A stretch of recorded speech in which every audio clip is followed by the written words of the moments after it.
Alam semesta menyimpan banyak rahasia yang sangat sulit diungkap oleh nalar manusia. Salah satunya mengenai beberapa tempat misterius di bumi yang keberadaannya masih belum diketahui atau mungkin tidak dapat diketahui kecuali oleh Allah Subhanahu wa taala dan orang-orang pilihannya.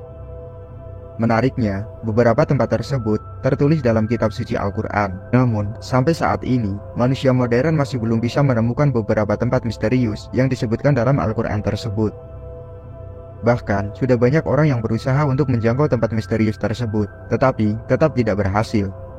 Hal ini tentu saja bisa diterima dengan logika, karena bumi memiliki luas mencapai 500 juta kilometer persegi, dengan 30% daratan dan 70% lautan.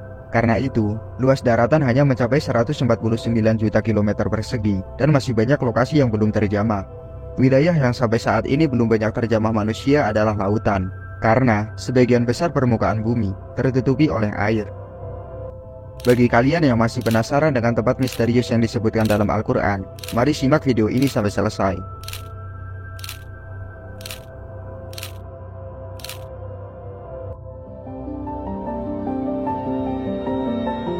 Beberapa ahli tafsir mengatakan bahwa Telaga Ainul Hayat adalah air kehidupan yang bisa menjadikan manusia hidup abadi, sehingga siapa saja yang berhasil meminum air ini, maka dia akan hidup selamanya sampai hari kiamat atau sampai memohon untuk diwafatkan.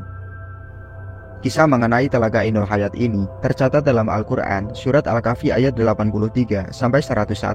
Dalam Al-Quran tersebut dijelaskan bahwa Ainul Hayat berada di tempat terbitnya matahari atau berada di sebelah timur. Tetapi sampai saat ini masih belum ada satupun manusia yang berhasil menemukannya.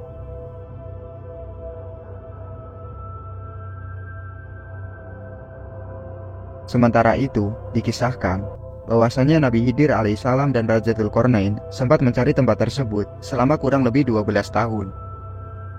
Dikatakan bahwa tempat tersebut sangat gelap, tetapi tidak seperti malam hari, melainkan gelap karena dipenuhi dengan kabut asap.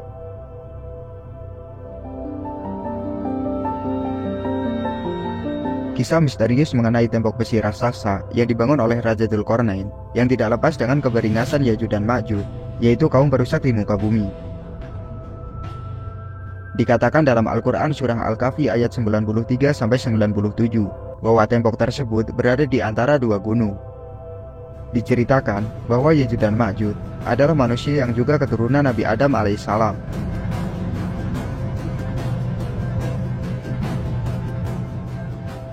Kehadiran tembok besi buatan Dzulqarnain tersebut sampai saat ini masih menjadi misteri. Namun, tak jarang yang menyamakan bahwa tembok tersebut adalah tembok besar Cina.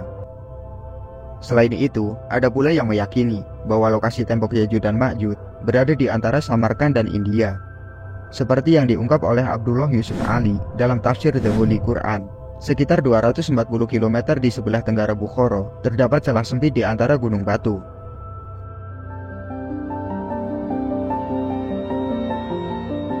Tempat misterius selanjutnya adalah Jabal Qaf. Dikatakan, ketika Nabi Muhammad SAW pulang dari perjalanan Isra Mi'raj, beliau melihat Gunung Qaf yang tampak sangat indah. Sinari biru membelah angkasa, sehingga membuat Nabi Muhammad terpesona dengan keindahan gunung tersebut. Dalam tafsir Al-Alusi, Jabal Qaf ini digambarkan sebagai sebuah gunung yang tidak tampak oleh mata manusia pada umumnya. Hanya orang-orang pilihan yang dapat melihatnya. Gunung ini jarang diketahui oleh manusia. Dalam Al-Quran sendiri, Jabal Qaf diabadikan dalam surat Qaf.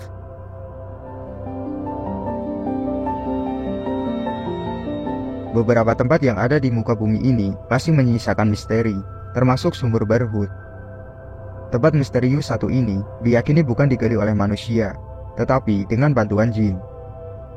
Tempat misterius di bumi ini dikatakan sebagai sumber yang paling buruk di dunia, karena tempat berkumpulnya ruh orang kafir. Barhut sendiri adalah legenda yang masih banyak diperdebatkan sampai saat ini, termasuk apakah menjadi tempat disimpannya ruh orang kafir atau bukan.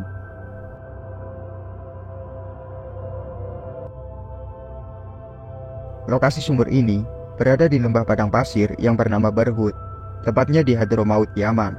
Banyak yang menyebut bahwa lokasi ini adalah awal mula kehancuran dunia.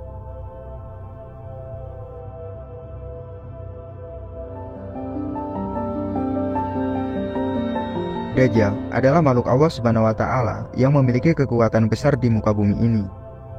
Dajjal akan muncul di akhir zaman, seperti yang dijelaskan dalam Al-Quran dan hadis Nabi.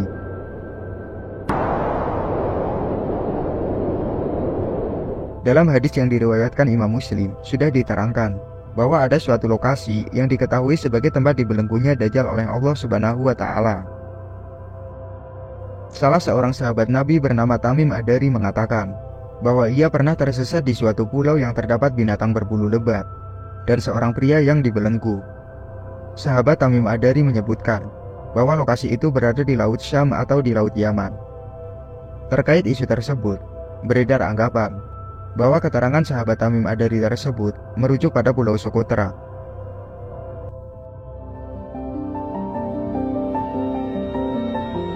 Nabi Sulaiman alaihissalam memiliki kerajaan yang sangat besar dan megah, serta harta yang melimpah ruah, sehingga dinobatkan sebagai manusia paling kaya yang pernah ada di muka bumi ini. Kerajaan Nabi Sulaiman dibangun dengan menerapkan teknologi pada masanya. Istana Nabi Sulaiman alaihissalam dikenal dengan Solomon Temple, yakni istana atau kuil Sulaiman. Menurut keterangan dalam Al-Quran surat An-Naml ayat 44 dikatakan bahwa Temple of Solomon sangat megah, siapa saja yang datang ke sana akan terkesima. Sepeninggalnya Nabi Sulaiman, istana itu hancur, dan hancurnya pun bukan karena runtuh sendiri, tetapi diruntuhkan oleh orang-orang Yahudi yang sombong dan angkuh, seperti yang dijelaskan dalam surat Al-Isra ayat 4-7.